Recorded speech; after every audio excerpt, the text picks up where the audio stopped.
right. Hello, everybody. Welcome back to another episode of the Imaginary Boys podcast. We are your two hosts, Mr. Habanero, which is moi, and over here to my left and or right, possibly above me, maybe below me, is my good friend, Mr. Ya Boy Lettuce. It me. And I'm totally above you, dude. I had a feeling you seem kind of like a top kind of guy. I always kind of felt that about you. You got that power top kind of energy going on all the time. Especially by comparison. Well, hurtful but acceptable. Anyways, guys, this is another episode, and turns out this is a lot of fun. I'm really enjoying this. I definitely feel like that it's a good time, and I want to keep doing it, keep it up, and I'm glad that also Lettuce feels the same way about it. I hope that I'm okay in speaking for him in that fashion.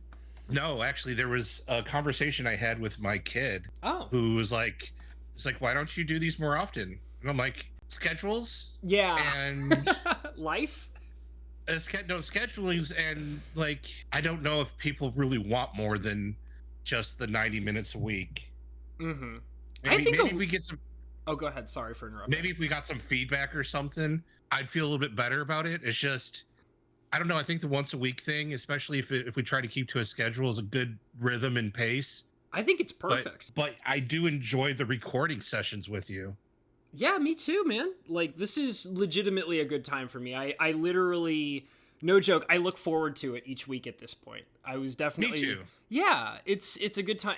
The thing is that I have always wanted to do a podcast, but the biggest problem was having somebody who I had good chemistry with to be able to chat with about whatever I feel like, and also having that person be comfortable doing something with me on a regular basis. And originally, you know, I was like thinking, okay, well, maybe it would be once a month, and that feels like it's pretty flexible for whoever I might be doing it with. But when you came to me and you wanted to do this and you said, oh yeah, I could do it once a week, that blew my mind. I was extremely excited to hear that somebody that I had great chemistry with not only wanted to do a podcast with me, but also was capable of making time to do it once a week, which I feel like is quite a bit, and I'm legitimately very happy with it. I actually have an experience recording a podcast. I was producer and host of a magic podcast a couple of years ago. Yeah, you've told me about that before. I never really went anywhere. Mm-hmm. So I know what it goes into recording a weekly episode, and I was like, yeah, I can devote an hour and a half, 2 hours a week to hang out with my good friend, Mr. Habanero. Thank you, buddy. I appreciate that. Yeah, no problem. So anyway, being that you are my good friend, where is this going? Wherever you want it to, big guy. You know what? Go ahead and hit me up in the DMs after the cast, Broseph. Oh, sweet. Gonna take it to a whole new level. Patreon exclusive, because it has to be. Yeah. So no, I was being Mr. Parade Rainy based on imperfect information. So whenever I realize I've made a mistake and committed it to the internet, I like to eventually correct it whenever I can. That's okay. So this will probably end up being a more common segment than I'm comfortable with, but we're gonna go ahead and Rob did a dumb. Okay, all right. Is this the Ya Boy Lettuce correction hour? Yeah, well, 5 minutes. 5 minutes. So I told you that the new Switch Fatal Frame game was going to be a Switch exclusive based on imperfect information. Do I get to play it on my computer? Yes. Oh! It is not being published by Nintendo. It's being self-published by Koei Tecmo. Ooh. It is only a HD remake of the last one. Okay, nice. Oh, wait. That's probably a game I haven't played, so that's fine. Yeah, no, it's that Wii U exclusive, the one where I was telling you about using the tablet as a viewfinder. Oh, yeah, and I said that sounded pretty cool. Okay, yeah. Yeah, so they're HD remixing it. Koei Tecmo is, and Nintendo has got no part in the publishing, so Koei Tecmo is putting it everywhere. Switch, Xbox, PlayStation, and Steam. Hey man, that's cool beans as far as I'm convinced. I mean, I would absolutely love to play it on Steam. Like, that might be something that I will probably do in the future for the channel. That sounds like a great time to me. So there you go. I was wrong, Sweet. and I will correct myself, and I will apologize for wrecking your dreams with imperfect information. It's just like it's just like the previous episode when I was saying to you over and over again, why you gotta do this to me, Lettuce? Why? Yeah. You're breaking my heart. All the other ones I was correct, but that one I noticed, like I went back on it and I looked into it, and this was definitely being published only by Koei Tecmo, so it's going everywhere. Got it. Well, I will have to look deeper into that. So that might be something that when it comes out, it'll go up on my channel. There's definitely a few games that I'm following right now, especially after E3. Not all of them were in E3, but I've definitely noticed that my collection of followed video games has increased since that time. Because there's some, despite E3 not showing everything, there are definitely some that have been very interested. They've interested me. They've piqued my interest, and I want to look into them deeper. So definitely Fatal Frame will be going up on that list because I am very interested in that. It's been a long time since I played a Fatal Frame game. Well, I'm glad I could help you be interested in yet another game. Sweet. So, yeah. So, if you want, I know that we did a lot of video game talk last time, so I figured... I feel like that both you and me kind of agreed that we wanted to kind of shift gears a little bit here today and talk about some other weird things going around online, offline, and things like that. And I was thinking maybe we could... It seems like, you know, we kind of had a little bit of a session right before we started the cast and kind of discussed that there's some weird stuff going on with the collector's market, you guys. I think we can all agree that collector's market is getting pretty funkalicious right now. It's intimidating. It's very quickly starting to exclude the ability to be a part of it. And it blows my mind because I think it was maybe a few years ago that I was looking into some of the stuff that are now considered to be collector's items.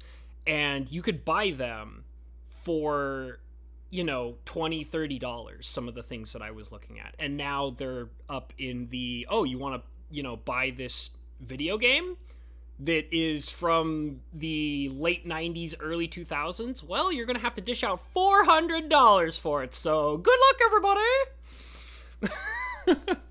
How do you feel about the collector's market, Mr. Lettuce? Are you, is it driving you insane as well?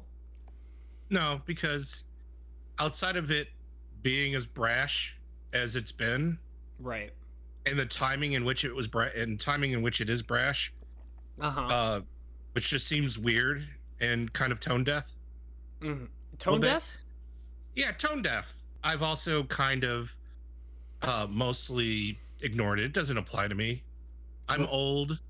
I'm jaded. So if I spent time worrying about all these things that didn't technically apply to me and let them have like their time in the sun to emotionally affect me, I would probably be in a lot worse shape than I am physically and mentally than I am now. Right. It's kind of the classic thing of, you know, you shouldn't regret what you don't have access to now that you did have access to in the past. Like, for example, I can think of people who, you know, say to themselves, oh, I wish I held on to that Black Lotus back in the day, or, oh man, if I had a time machine, I would go out and buy this rare copy of this card or this rare copy of this video game. And the classic thing is, you know, if you lived that life, there's a possibility that you would not be where you are right now. So like any form of happiness or quality of life you have currently, if you suddenly change that on a dime to have access to some kind of rare item that you once had access to in the past, you might not be the person you are right now doing the things that you are doing right now. Who knows? Maybe you'd be dead. You know, like, you know what I mean?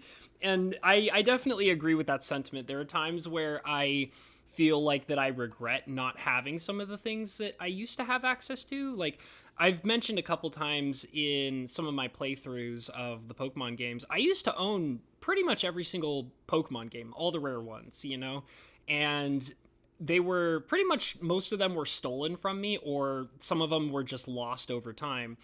And that really sucks. And I wish that I still had access to them, but at the same time, I don't know if I would be sitting here right now in front of my good friend Mr. Lettuce doing a podcast if I still had them now, So it's kind of, I agree with the sentiment of, you can't beat yourself up over something that is just, like, oh, I regret not having this anymore. You know what I mean? So I totally get that. Yeah. It's ridiculous. Yeah. Or just the pure sense of FOMO in acquiring things that you think are nice. That's really interesting too. The idea of just owning something because it seems like a nice thing to have. I was watching a couple of videos today.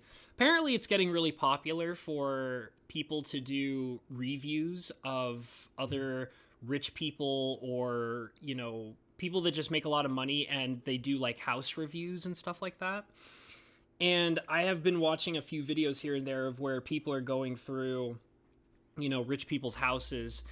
And it's just ridiculous how many times you see, a rich person giving a tour and they're like, oh yeah, this room is for this dedicated purpose. I never go into this room though.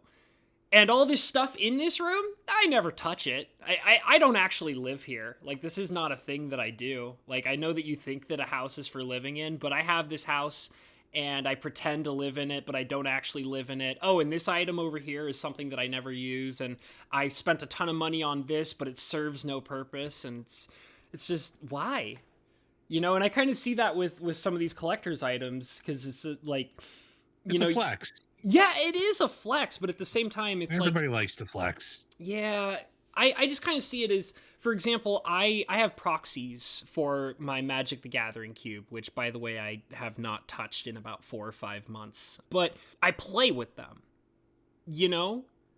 So I would never want to go out and buy the actual version of those cards if I wasn't intending to play with them. And knowing that I would intend to play with them would automatically create some kind of damage upon them, which would then make them so that they're not worth very much anymore. So what's the point? You know what I mean? There is no real point. Yeah. Put in a frame, right? Personal edification, validation. People use different things to feel complete. Right. Well, that's the thing, because I have that view with collector's items as video games. For example, I have some of my, I still do have some rare video games, but I do play with them once in a while. And the fact that I know that at any moment I could pull out, like, I still have a Nintendo 64 that operates. I still have the original Super Smash Brothers. I still have GoldenEye. I still have, the original Pokemon Snap. I have a whole bunch of old video games. Pokemon Stadium is a favorite of mine. And I know that my Nintendo 64 still operates and all those cartridges still function. And there have been times, it's been a while, mind you, but there have been times that I just whip them out and I'm just like, I'm going to play these now, And having the knowledge that I can do that at any given time makes those items feel like they're worth it, which makes me feel comfortable in the possibility of maybe purchasing those items off of the collector's market in the first place. But it just feels weird to me, the idea of, I own this because I just want it. Now, I'll admit that there are some things that I own that I don't use because they're important pieces of my childhood, that fit into that category. But, I can definitely hold them out, look at them, and say to myself, well, this reminds me of when I was 6 years old and I was playing this game, and I don't really want to mess with it anymore. But looking at it gives me that nice, fuzzy, warm feeling. So, I don't know, maybe that's kind of on the same level as a lot of these other collectors, too, and I have no right to judge. So, I don't know.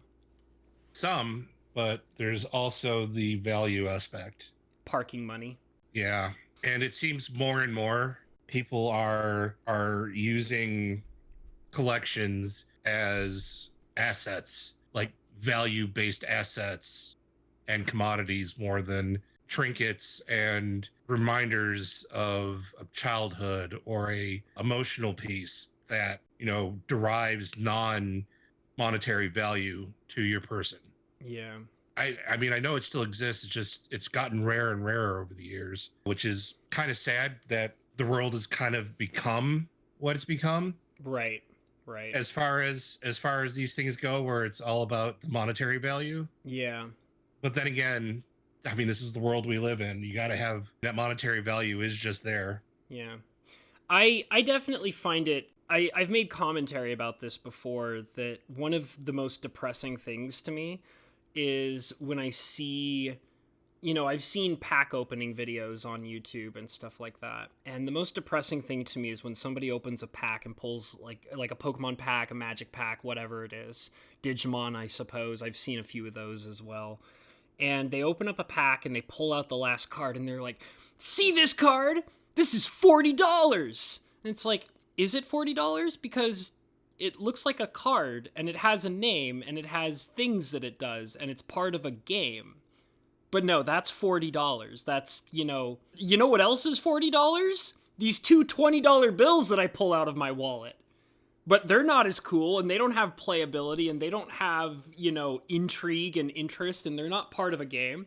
You know, I had this idea as a joke of doing a video where, you know, I would play a game of Magic with somebody, but each time, instead of playing with cards, it would just be a stack of cash, and you would just pull a $20 bill off the top of the stack, and then somebody else would be, "I counter it," and then they play like a $50 bill. And I'm like, oh, well, $50 is clearly more than $20, so I clearly, you know, you countered my spell, my $20 spell. And it's depressing, and I don't like it. I'll be honest about it. I don't like that aspect. I get really triggered, I guess, or really upset or annoyed whenever somebody pulls out a card and says, "This is $40, this is $50, this is $100, and it just bothers me because I want to say to them, "Is it though?" You know, and that even goes further into the idea of perceived value, which is just because a website tells you it's worth $50 doesn't mean that somebody is going to pay you $50 for it. Except for those websites also probably will buy that card from you for $50. If they tell you they're gonna sell you the card for $50, you can go there and sell you the card for $50. Well, I mean, I remember a while ago I was looking into some. I mean, no one brags about the sell price or the buy price. Right.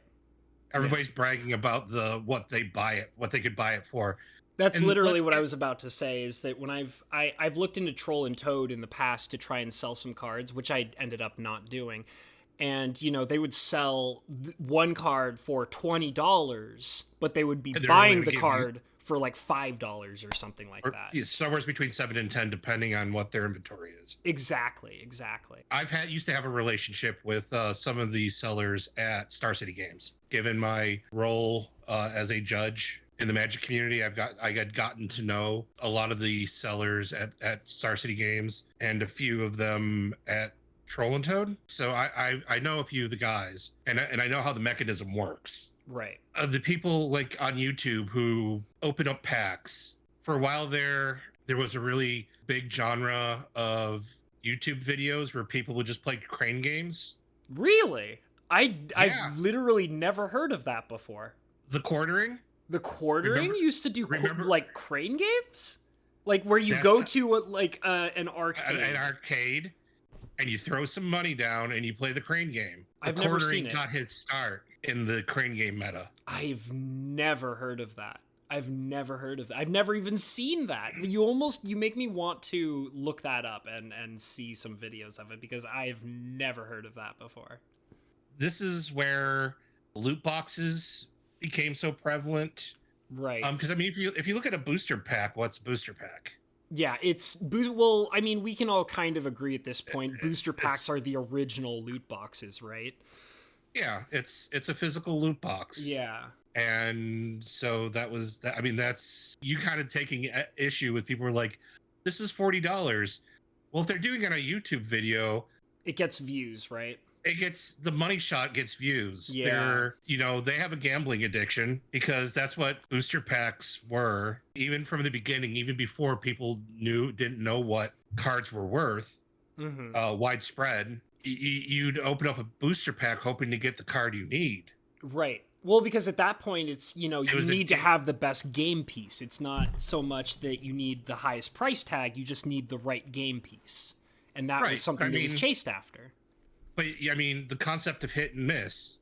You open you take a pack, you don't know if it's going to be a hit or miss. Right. And then you open it, and if it's a hit, endorphin release. It's a miss, you open up you're bummed, but then you're compelled to open up the other packs because you got to have that hit. Right. You got to have that endorphin release. Absolutely. As long as the game has been around, the booster pack thing has been a gambling thing. The advent of the internet, as far as it relates to Magic and other collectibles, now you have a solid foundation for a monetary value, which adds to that endorphin hit. Now it's not something that you need or something that you want or something that you like.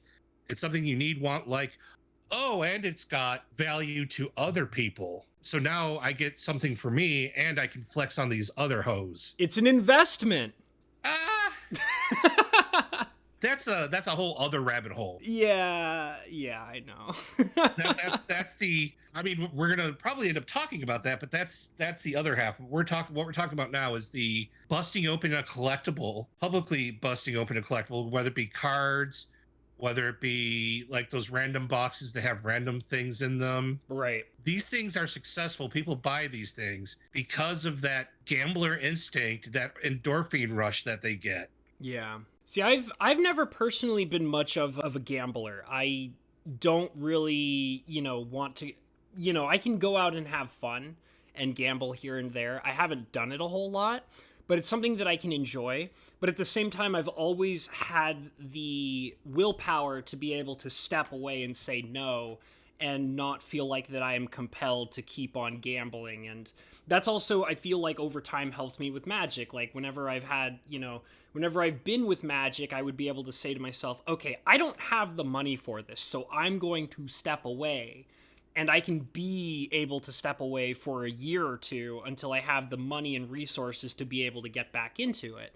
And that goes for a lot of other things as well. Like, I've never felt absolutely compelled to make my way down to the game store, buy as many packs as I can until I'm broke, and then just kind of get that hit over and over again from busting open packs. It's never been this major thing for me. So when I say, I can understand why. I mean, it's sort of hard for me to be able to totally comprehend what people are getting out of the need to open up a booster pack all the time and get that endorphin rush, because it's never affected me the same way.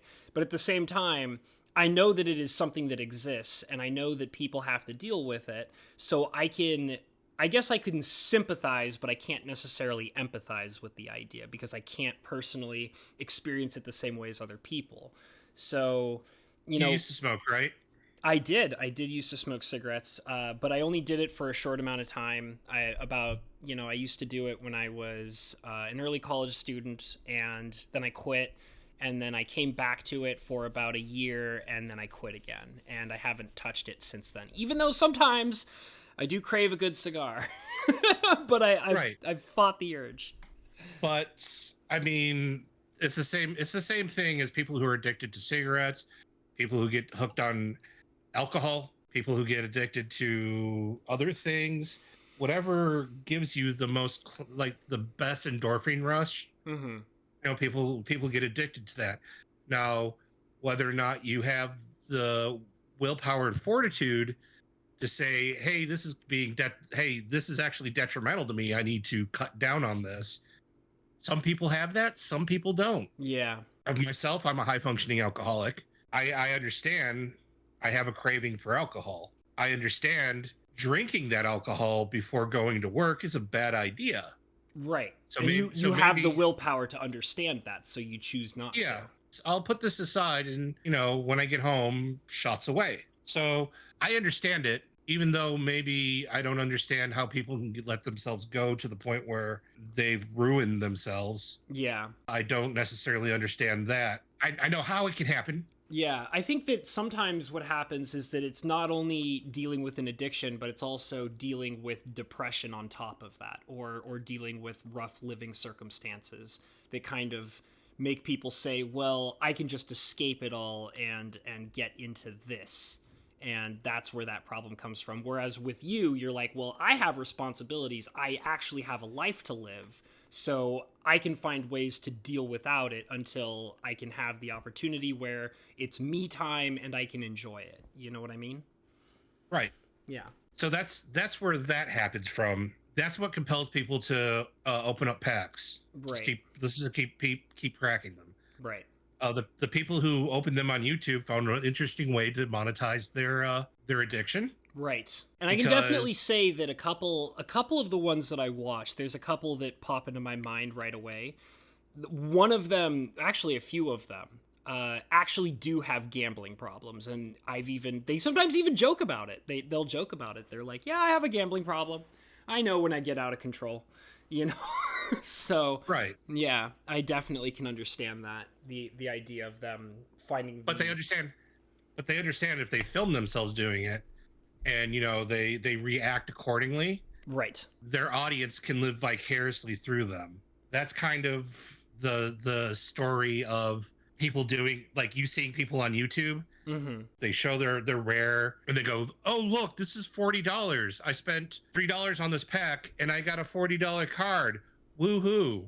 Well, I guess, when you truly make that comparison, sorry, I was just going to say really quick, that it makes sense when you compare it to going into a casino, spending 25 cents on a slot machine, and then making $100. So I do understand that now that you've presented it that way. Yeah, because that's what it is. Yeah. That's what a booster pack is. It's a lottery ticket. Right. Wind Waker, World Wake packs back in the day. If you had a Jace in there, the World Wake packs were a $60 lottery ticket. Mm-hmm. Mm-hmm. And then a $100 lottery ticket. Pick the highest, pick the most expensive card in the set. You have the Chase Rare. Yeah, the Chase Rare Mythic. You're opening for that. You're opening that lottery ticket. Right. Yeah, it's like I said, it's definitely something that I've realized that, after seeing what it is now, I just kind of had to realize that I don't really want to be a part of it anymore. And yeah, it can get gross sometime, but the Magic community has never been absent of being value minded. Yeah. Well, I mean, I remember when once upon a time ago, when I was in my prime days of being a teenager that was playing Magic all the time, value had a different meaning. When you said a card had value, it didn't necessarily mean monetary value. It meant this has value in a deck. This has value as a key component to a combo, or value as utility in any kind of deck or something like that. Like, for example, you would describe Skull Clamp as having value, because you could put it in anything, you could use it for anything, and it just makes anything work. You know what I mean? But right. Obviously times are changing, right? but look at the value of cards in Standard. Like, if you look at a set that's just been released and you see a $40 card, mm-hmm. That card's $40 because of the power value it has in play. Yeah, that's reasonable. Yeah, because it's not a scarcity issue, because they'll print a infinite number of these packs. Mm-hmm. So it's not about scarcity or availability for cards that are currently in print. Right. It's purely, so basically what ended up happening was people took the formula of this card is valuable in decks. It's got play value. It's got modability. It's got usability. Right. And they just attached a monetary value to it. Yeah, but then, you then run into the issue of what about all the terrible cards on the reserve list? Or what about, holographic Pokemon cards from the original sets that, are terrible to play with, but they have these high values? And I mean, I know that the simplest answer is simply scarcity, but at that point, you're dealing with the idea of it's not value in playability, it's value because it is rare or scarce or hard to acquire. So, and that just kind of goes back to, being that it's, it's a perceived value. It doesn't actually serve that value. You know what I mean? It's because it's just hard to acquire or hard to find or hard to come by or whatever. Yeah, but then it's not really perceived value because the reason why it has the value is because that's what somebody's willing, because people have shown that they're willing to buy at that price. Yeah, I know. It's not an actual perceived value when you're talking about monetary. Yeah, I don't know. I guess I'm just getting all butt mad about it. You are. I'm a this butt is mad man. This is you being salty about people using what should be an innocent game for children in order to park an investment. Yeah. It's that's kind of sad. It's kind of sad. Just going to go ahead and put that out there. And that's where I guess now this is where we're going to get into the whole investment talk. Sure, bring it on. I mean, why not? Yeah, that part is gross. A good part of the value in collectibles, now that we have monetary values attached and everything, collectibles are now just another asset like real estate. Just the next real estate, just the next whatever kind of under the wire investment that maybe you don't have to pay cap gains tax because the IRS has no real way of tracking. Yep. The asset value of this Beanie Baby or this foil holographic Charizard. God, Beanie Babies. That's literally something I haven't thought of in probably almost a decade now. Oh my God. And that's a thing. I know that that's a thing. It's probably still a thing. No, it's not. No, Beanie Babies crash and died. Really? So there's no value in them whatsoever? If there is, it's weird. And scarcity and some demand has shown up, but I can't imagine the value is high. Yeah. I bet like the original series of Beanie Babies are probably worth a fortune. It's kind of like maybe if you can prove, because they mass produced the crap out of those. Yeah. Like they didn't seem like something that would be mass produced, and then they got popular and they got mass produced. Right. That's what crashed Beanie Babies. Yeah. I used to have a few of them when I was a kid. I remember. But that's because they were cute. Pogs were a really random collectible thing back in my young adulthood. Yeah, I never collected those. I knew of their existence, but I never collected them. Terrible little pieces of cardboard, like worse than current Magic cards. And somehow people thought they would hold value. Okay. I have no right to laugh because Magic cards hold their value, and that's just terrible cardboard as well, so I should not be laughing. It wasn't always terrible cardboard. Yeah, I know. I regretfully say I know.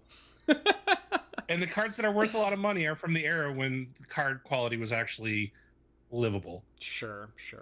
The investment thing is kind of where a lot of this collector stuff has gone into, and there's probably a lot more than a lot of these collector communities want to admit. Yeah. Like even in Magic, where it's very obvious, the collector community has been overtaken by the investment firms. Sure. Or the investment people. Yeah. The collectors are like, no. We absolutely, we're not holding on to these because monetary gains. This is our childhood. This is our childhood we're holding on to. Yep. I'm like, maybe for two of you, but then there's, for every two person trying to hold on to their childhood, there's 27 alpha investments. Yeah. It's I mean, one of the things that I'm curious about is that, because I feel like that it's ramped up within the last maybe like 3 to 5 years. Like Magic I feel like has been this way for quite some time, but now that it's everywhere, like I feel like I'm seeing Pokemon, I feel like I'm seeing Digimon. It's hitting video game markets, like video games that I own that used to be worth like $10 are now spiked up to like $200, $300. So it's even hitting old retro video games as well. So it's everywhere now. And I feel like how many different areas is it going to hit, and how many different kinds of, old retro collectible items is it going to hit before the government is going to be like, wait a minute. You know what I mean? Like, how long is it going to take before they start actually trying to do they even have the ability to do anything? I mean, don't get me wrong, I'm not encouraging any kind of action from the government, but I'm saying it feels like it's impossible for them not to notice that something's going on and that they need to do something about it. it's not causing any kind of widespread strain on the economy. Yeah, I guess so. Or if it is, it's such a like fourth rung effect that I kind of don't want the government to take issue with it or do something about it. Right. Once again, I should say my stance is like I don't necessarily want the government to step in. It just seems like, to me personally, it seems like that they will probably at some point want to step in. You know what I mean? Well, yeah, it's just these cards trade. I mean, these are assets that are bought and sold and traded, underneath the table. Right. Right. And there's really no, and the government really has no way of tracking asset transactions between two individuals unless they volunteer it somehow. Right. So, and again, that's what's kind of leading the investment run in collectibles. It's because you buy this thing from a company that will charge you sales tax for it. Sure. But then that's the last time that asset ever goes, that's the last time that asset will, ever be tracked by, that's money, that's asset, that's wealth, that's value. And that's the last time that is ever tracked by the state in any kind of functionable way. The thought is that you're making this investment and it will always appreciate in value over time. So what you've got is you've got a stock. Like, let's say you have a stock in Microsoft and the value is always going up. Well, because stocks are heavily monitored by the government, gains are reported, like capital gains are reported. So if your stock sees a year-over-year increase of $200, Uncle Sam's going to want his $20. Right. But also, like you mentioned, it makes sense simply because, it's different from, a single asset like a Magic card versus investing in an entire company, which, if they were to be constantly gaining value or be affecting the actual economy with how valuable their stocks are worth, that could be something that the government would have to say, okay, we need to monitor this to make sure it doesn't, disturb the market or the economy or whatever. Whereas they just don't have a way to insert themselves to monitor it. Yeah. I can definitely understand that. Or at least not without subjugating a couple of amendments in the Bill of Rights. Right.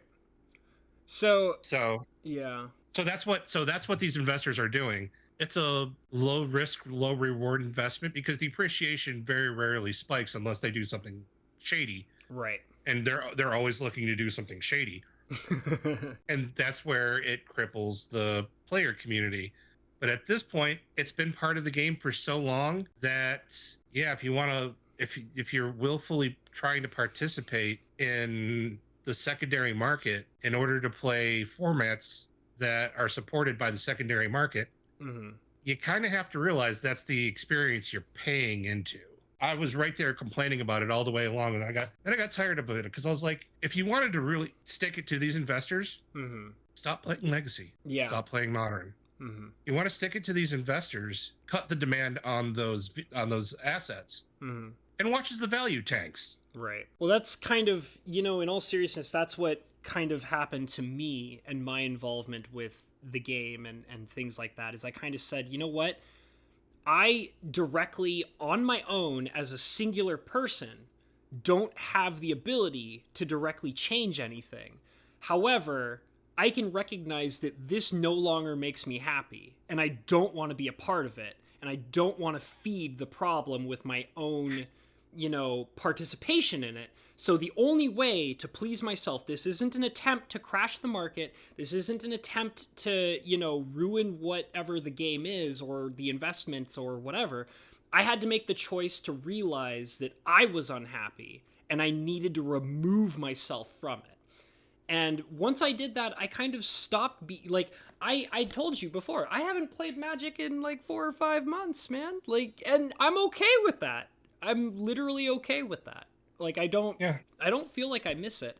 And I feel like that I'm much happier because I'm not constantly enraged at this set did this thing. And have you seen what the investors did with the value of this? And this thing that people were investing in is now crashing because of so-and-so reasons, and players are outraged about this. And it's like, I don't care, and I don't watch those videos, and I don't keep up with that news, and I'm happier for it. I'm a happy dude.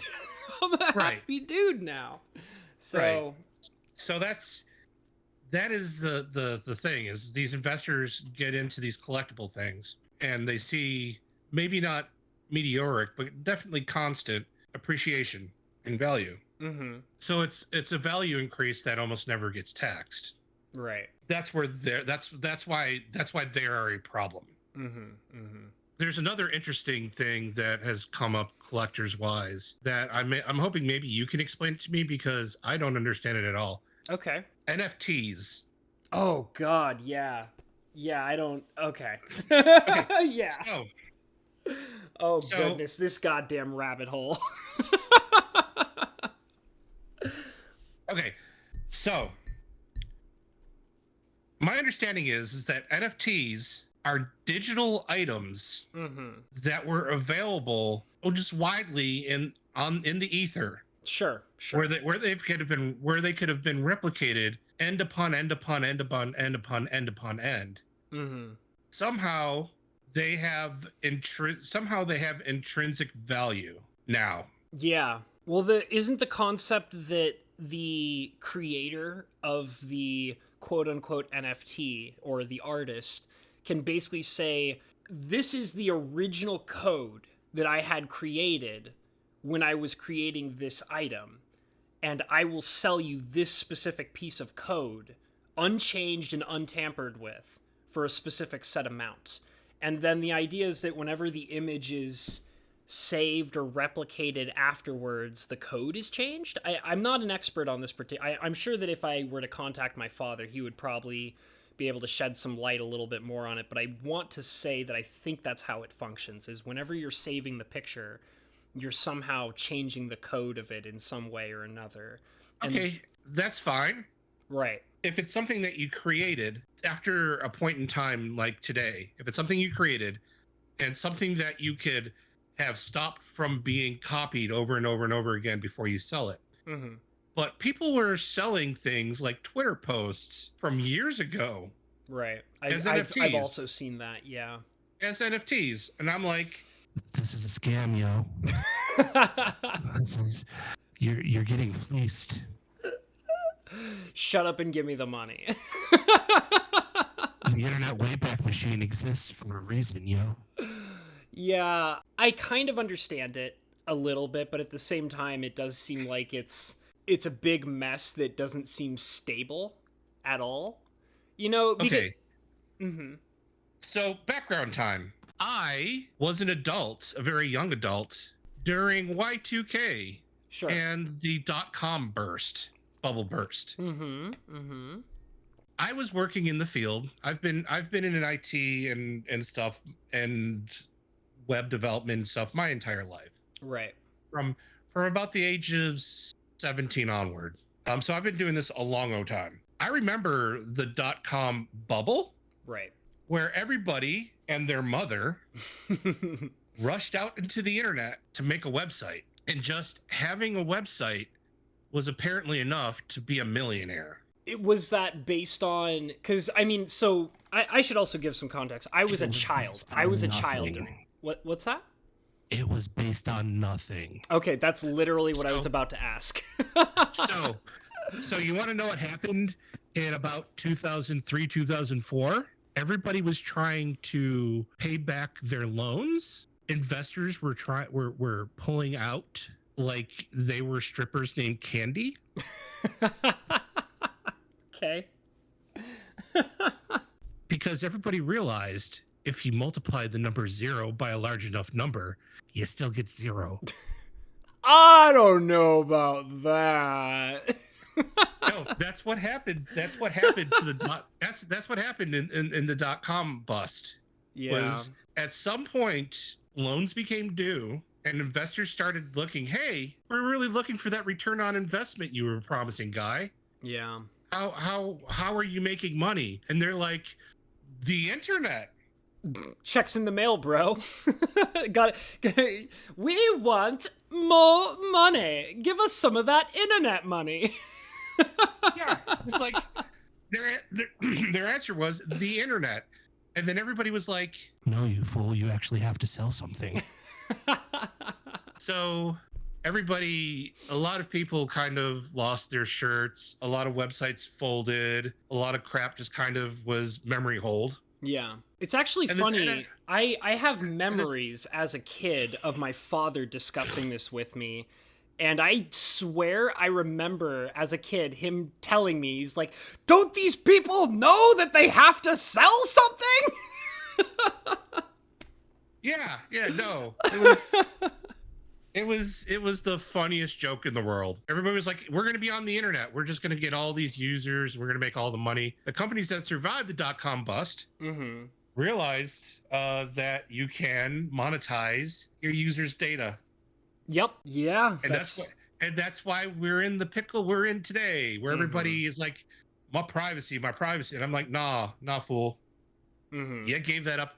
You gave that up a long time ago. Yeah.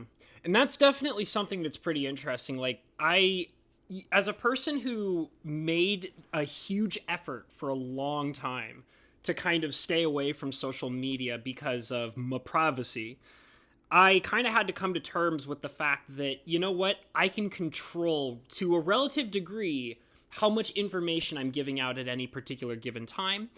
But I also have to recognize that there is some information that I have to be comfortable with giving up. And there's just no getting around that. So once I came to terms with that, I kind of realized, like, okay, you know what? I can have a Facebook account and be comfortable with that.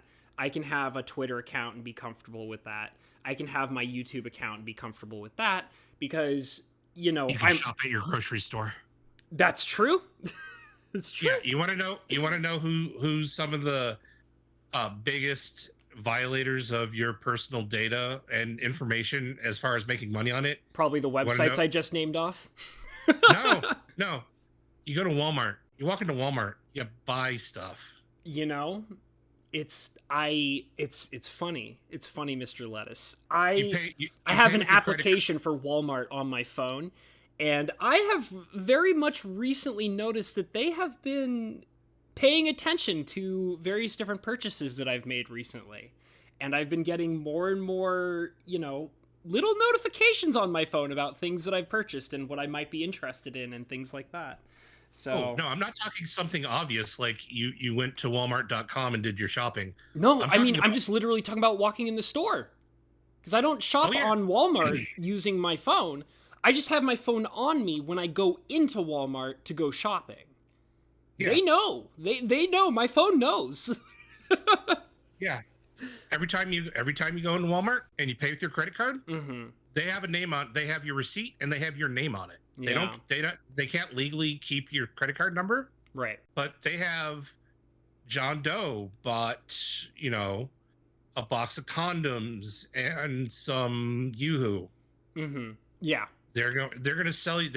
Now they're going to, if they think they have that name attached to any kind of online presence, they're going to use that to push ads at you. Yep. I've seen it. I've literally seen it. There's no way that you're going to get an argument out of me because it's no joke. Within the last couple of weeks, I've seen it happen on my phone. I've literally seen it happen on my phone. And I'm like, oh, I see what you're doing there, Walmart. I get it. You're paying attention to what I'm regularly purchasing. I see. But that's also part of what I'm talking about is I kind of also... Go ahead. They love the irregular purchase. The irregular purchase is what they make money on. Hey, this person's got changing interests. Yep. Which means we can sell them more. Yeah. This is like his data is now worth, 3 cents instead of 2. Yep. Yeah. So that expectation of privacy, it'd be nice if we thought we could have that. But unless you are just hardcore going to be a prepper and you're going to pull yourself off the grid and you're going to be self-sustaining, I got some bad news for you, Holmes. Sorry to break it to you like this, but, Yeah, you are everything but chipped at this point. I think that it's what I was kind of mentioning before, which is you have to accept the idea that this is our reality now, and you have to be comfortable with the fact that, you can't really completely avoid your data and information being known. You can, limit how much you give away.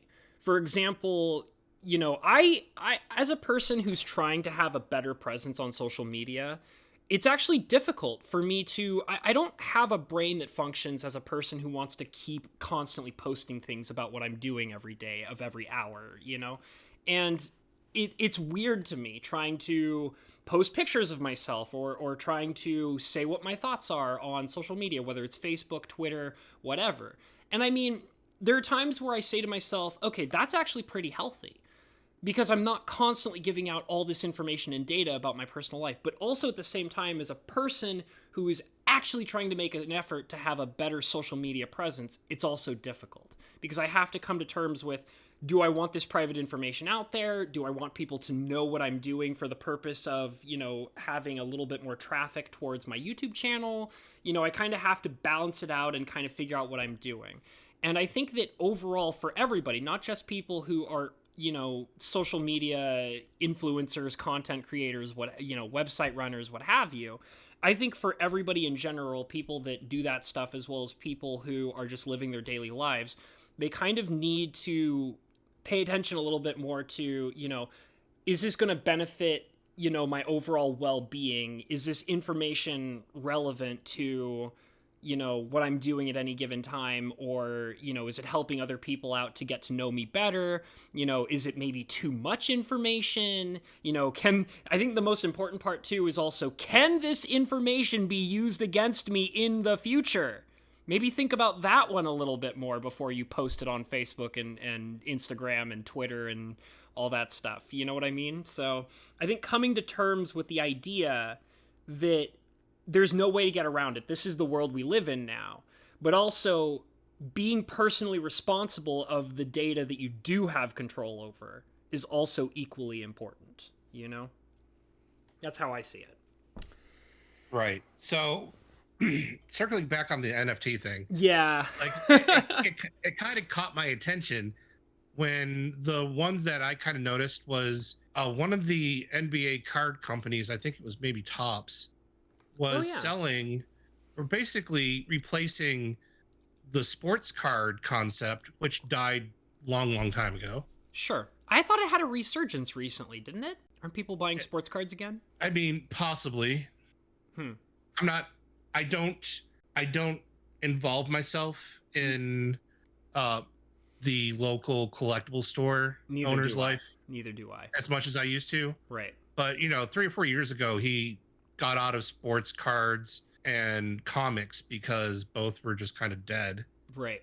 Or as far as the local market goes. So, what had caught my eye was, this company that makes cards, like sports collectible cards, was like, we're just going to take the image shot from the basketball game that we would normally print on a card. Mm-hmm. Instead of printing it on a card, we're going to stamp it however it's stamped, whatever NFT stamps, whatever makes it non-fungible. Watermark, please do not steal. Yeah. Original character, please don't steal. Yeah. This is my Sonic the Hedgehog NFT. Please do not steal. Yeah. Well, however, whatever they do to it to make it non-fungible, mm-hmm. they're selling it as a one-of-a-kind item, and people are paying for this. Yeah. And I'm like, it's a picture of LeBron James missing yet another mid-range jumper. You could go online and watch the stream and then snip things out of the stream and get the same image. Right. Well, so here's my thought right away on it is, at that point, you're not dealing with a person who's a fan. Because, like you said, if they were a real fan, they can get that information or that image or whatever wherever they wanted to just by using some editing software. At that point, it legitimately feels like it's just 100% looked at as an investment. They say, okay, well, there's only one, right? It's an original, right? And nobody else could possibly replicate this exact code, correct? So this is 100%, an investment. So I don't think that it's a fan thing. I think it's just, this is just, a a funnel for money. You know, like parking your money in an investment, or so that's how it's viewed. That would be right away my view upon it. And I think that that's how it is for most NFTs, if you ask me, because like what we were talking about before, most of these NFTs, they're like, they can be replicated. You know, they can be, you literally right click on the picture and then you save the picture as a JPEG. Or you know, if it's a personal, my personal worst enemy, if it's a WebP, you're going to go in and you're going to copy the image, you're going to open up the Photoshop, you're going to make the dimensions exactly the same, make sure you make it transparent, and then you paste the goddamn image on there, and there you go. I hate you, Weppies. I hate you, Weppies. But anyways, the point being, that was supposed to be a subject for this, by the way. I wanted to talk about Weppies, but I think it's fine just like that. So Weppies are just Google creating a image format. Yeah, well, I hate them. So they make my life just that little wee bit more obnoxious, but that's fine. Yeah, I mean, you just have to open Snip Tool and yeah. Take that, Weppies, you jerk. There you go. Sticking it to the Weppy man. But yeah, it's, you know, it's just that, you know, if you're a fan and you want your meme, you know, you could just right click it and save the image. So the fact that NFTs exist the way that they do, it's 100% looked at as, it's got to be 100% looked at as an investment, because it doesn't really serve any other kind of purpose as far as I'm aware. The only maybe possibility that I could think of, is if it's an original artist rendering, maybe. You know, I suppose. Well, that's what, I think that was the original idea for NFT. Yeah. Was an artist would create an image and park in the background a chunk of a blockchain, making this image unique. Right. Kind of showing the unique ability, the uniqueness of the art. Mm-hmm. Mm-hmm. The problem is like, it's digital. Any kind of public display at that point is through a digital thing. Mm-hmm. And I can take your image that's an NFT, and I can go to my computer and I can open up the snip tool thing. Mm-hmm. And then I could just kind of copy. Yeah. And then, you know, boom, I've got the image as it stands. Well, I mean, my question is can the blockchain, the code or whatever that makes it quote unquote unique, is that something that can be replicated? Is that an actual issue with NFTs? Is that something that can also be like decoded and replicated? Or is it, you know? No, it's a part of an Ethereum blockchain, so it's supposed to be exactly unique. Got it. However, no one cares if all they're doing is looking at it, because the blockchain information isn't publicly viewable. Right. It's part of the back end of the file. Mm-hmm. Well, I don't give a crap about that. I just want to see. I just kind of want to see this image and place it on my website. Mm-hmm. Mm-hmm. So there's nothing stopping me from freebooting your $1,000 NFT. You know, kind of telling you to suck it. Yeah. Well, so the thing is, you know, piracy is a big issue for everything on the internet. It's always been that way. And it's always been that way. Yeah. So now we've got people paying, you know, $3,600 for an GIF, and I'm like, that's great. You own that. Mm-hmm. You own that now. But if you've made it publicly available, somebody's just going to turn around and freeboot it. Yeah. Well, like I said, I stick by the idea that it's just an investment. Like, anybody who's viewing it as this is truly a way to protect, you know, my artwork, it doesn't, because clearly you can just copy it and save it. And it's an original copy, and the only person that cares about whether it's an original copy or not is the original art. Is the person holding the original copy. Exactly. The rest of the original copy. Exactly. And I mean, a lot of the time, you know, I really truly do think that people that are doing that, they're not fans. They're looking for ways to make money. Like, it's an investment. Ooh. This is where I park my money. That's exactly it. But the thing is with the physical item, with the magic card, Yeah. to steal your magic card, I have to create a proxy or I have to steal the card from you physically. Yeah. For the digital thing, if you are displaying your, $3,000 gift that you're hoping to sell for $15,000, guess what? All your base are belong to me. Yeah. Well, I mean, that's. If I want, Hey, is there an NFT for the original version of the all your base are belong to all your base are belong to us video? It would be worth nothing. Like the people who have like the NFTs for like original artworks. Yeah. That was created recently. Sure. Stuff that's been sitting on the web and copied ad nauseum. No one's going to care that you're like, oh, I'm the original owner of this this Flash video. Yeah. People who are buying like people's good tweets. Like no one's going to care that you're the owner of that because you didn't tweet that. Yeah. Like people who want to use that image are going to use that image. And I see some of the numbers that are being floated for NFT, and I'm thinking to myself, did no one pay attention to what happens to Bitcoin every other year? Is Bitcoin a very much fluctuating kind of resource? I don't have any, I don't own any Bitcoin. I don't keep track of it. The only time I know about it is when YouTubers or talk about it, or it's in the news or whatever. So it's not something I pay attention to, but I assume that it's something that fluctuates a lot or something of that sort. Oh yeah, no. It definitely does spike and crash, because, everybody's like, yeah, no, Bitcoin is got something behind it. No, it doesn't. And, someday these companies will accept my Bitcoin. I can go places and buy things with Bitcoin. Except for mostly you can't. So yes, this actually has real intrinsic value. And then everybody's like, and then Elon goes, oh yeah, it's totally a scam. No, Elon, you were the chosen one. Yeah, and then everybody watches as their Dogecoin, as their valued Dogecoin just goes per splunk. Yeah.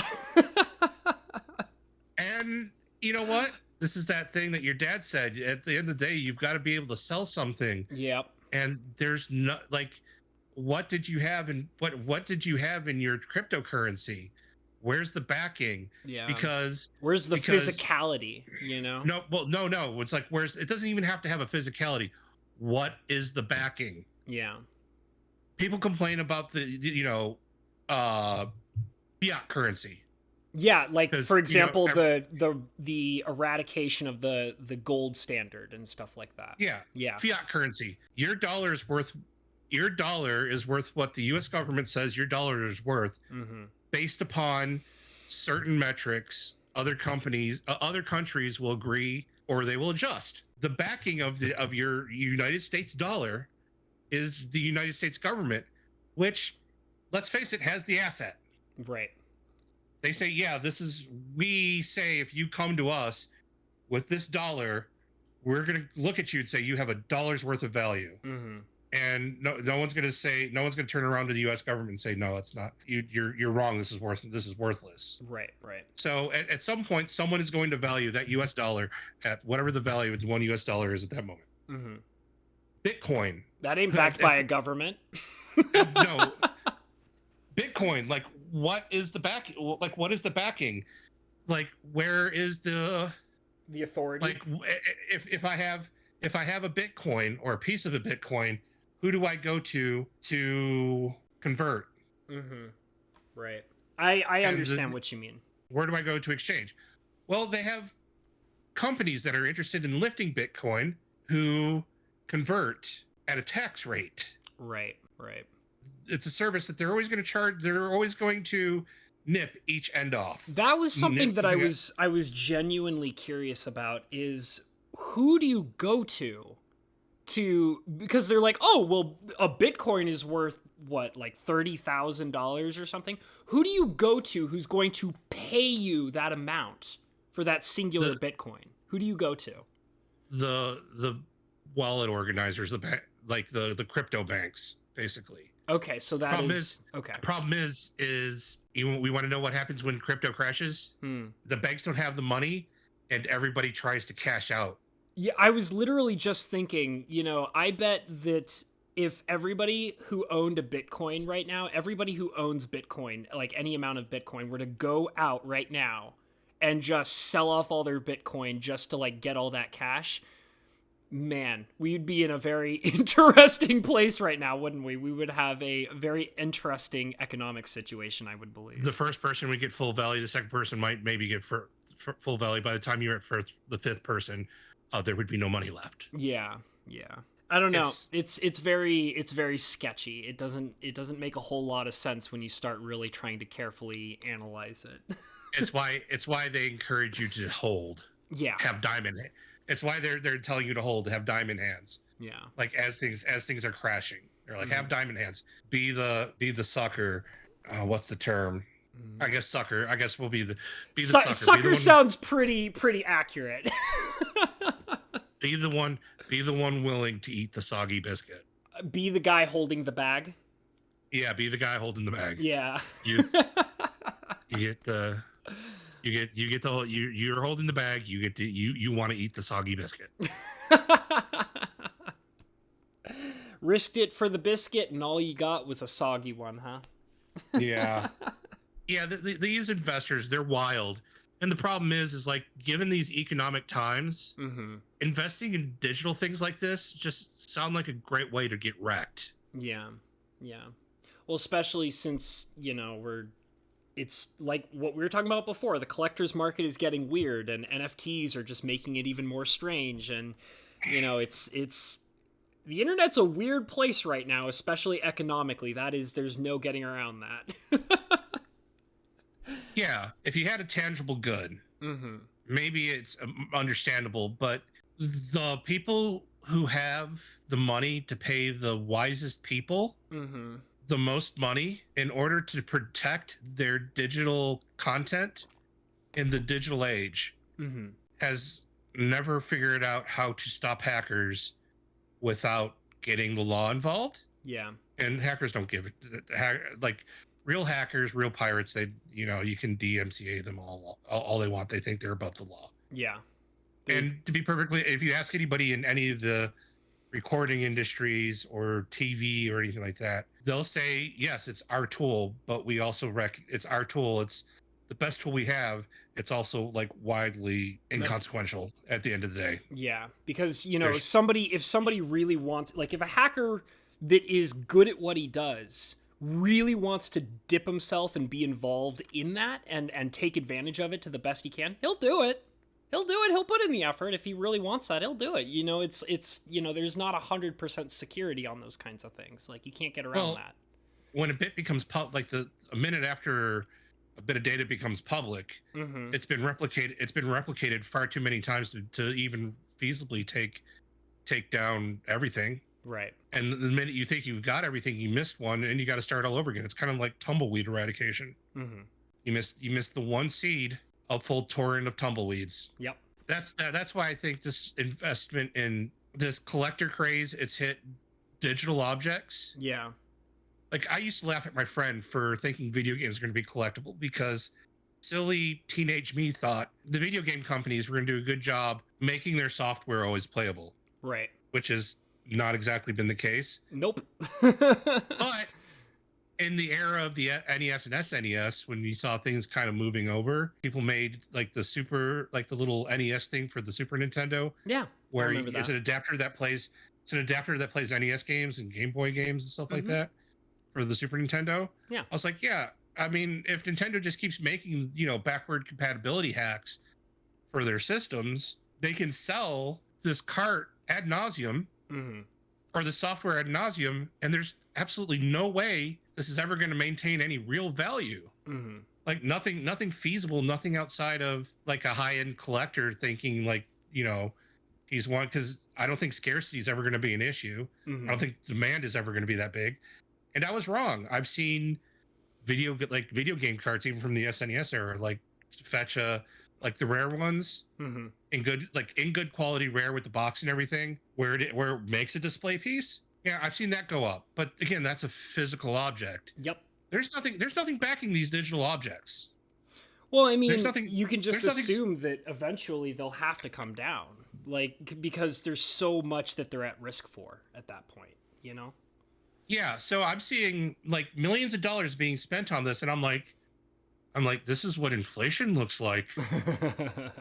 You know, people paying $69 million for a photograph of a cup of coffee. Like, it's not even a cup of coffee. It's not even like we're in Bolivia and it's a cup of coffee cost $69 million. The one that always really stood out to me was the NFT of the photo of the little girl who's smiling in front of a house fire. That one, whenever somebody says the word NFT, I always think of that one, because that was one of the really weird, obscure meme-based NFTs that sold for a ton of money. Like, it actually sold. And whenever somebody says NFT, that's the first thing I think of. It's really weird. I mean, that picture's going to be apropos when everybody wakes up, when Elon Musk goes, "It's all a scam."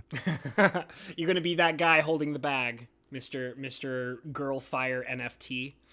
Yeah, like it's all like Elon's just going to walk up and be like, "It's all a scam," and the NFT market's going to crash. And you're going to be the girl standing in front of your house that's on fire. With the smile. You're like, I did this. Yeah, this is... Oh, it's more of a perfect representation than I fully realized, and you made me realize that. Oh, man. Yeah, so this is going to die. It's going to be... It's not going to die fast. No, it'll take some time, for sure. It'll take about 3 or 4 years. It'll take about 3 or 4 years. I mean, Bitcoin's been going on for definitely longer than a decade at this point.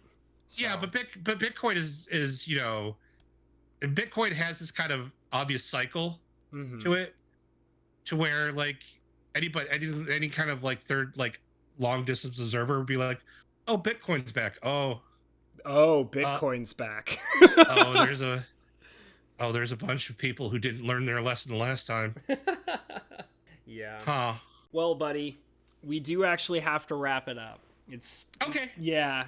This was actually a fun set of topics. I really enjoyed talking about this, and it was nice to we did mention some video games, but I feel like we stepped away from it, and that was probably really good. So yeah, we don't want to give the impression that we're just yet another video game podcast. No, we don't want to give anybody any kind of level of coherency to whatever the hell we're doing at any particular given time. No, I mean, it's good. I really enjoyed talking about this, because this was no joke. Like, the reason why we brought these topics up was because these were on our minds. Like, Lettuce told me that he was really interested in NFTs because it's something that he'd been contemplating, and I was definitely contemplating it quite a bit. And collector's market has been a mess, so these were some good topics for us. I'm glad we got to kind of talk them out. So, but we do have to get going. Any last words? Any last words, Mr. Lettuce, before I put this bullet in your head? So, what is the difference between a chickpea and a lentil? I wouldn't pay a lentil to... what is it? I wouldn't pay a len to till my face, right? No, you wouldn't pay $200 to have a lentil on your face. Yeah, that's it. Yep. Yeah, thank you, Lettuce. Thank you for that one. You're welcome. So, anyways, Lettuce brought up the subject for next week's podcast. We're going to talk about hummus. That's clearly where that joke was directed. So I'm going to say the last things that I always say at the end of every podcast, video, stream, all that wonderful stuff. Go ahead, like, comment, and subscribe. Do all those wonderful things. Leave a comment down below about your opinions on NFTs and the collector's market. We super duper appreciate it. The support for the podcast has been pretty awesome lately, so thank you so much, guys. We greatly appreciate that. Go ahead and check in the description below for all of the wonderful links. There's Streamlabs and PayPal, and I also have a wonderful Patreon with wonderful Patreon members, which include the wonderful ya boy Lettuce, who is sitting right over here, and he's a wonderful supporter on my Patreon, and I greatly appreciate that. There's also Me. yeah, it's that guy, that wonderful, beautiful, sexy man right there.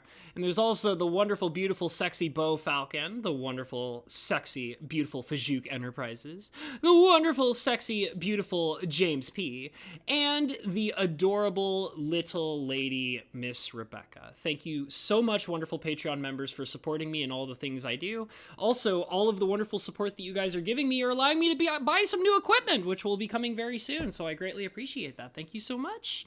And other than that, check in the description below for merch as well, because that's a thing that I'm apparently doing now. So check it out. It's pretty cool. And other than that, the last thing I'm going to say is follow your dreams, because that's what we're doing right over here on the Imaginary Boys podcast. And other than that, we have been the Imaginary Boys. Thank you so much for being with us. Have a great night. Goodbye, everybody. Toodles. Goodbye. Toodles. Toodly-doo. Goodbye.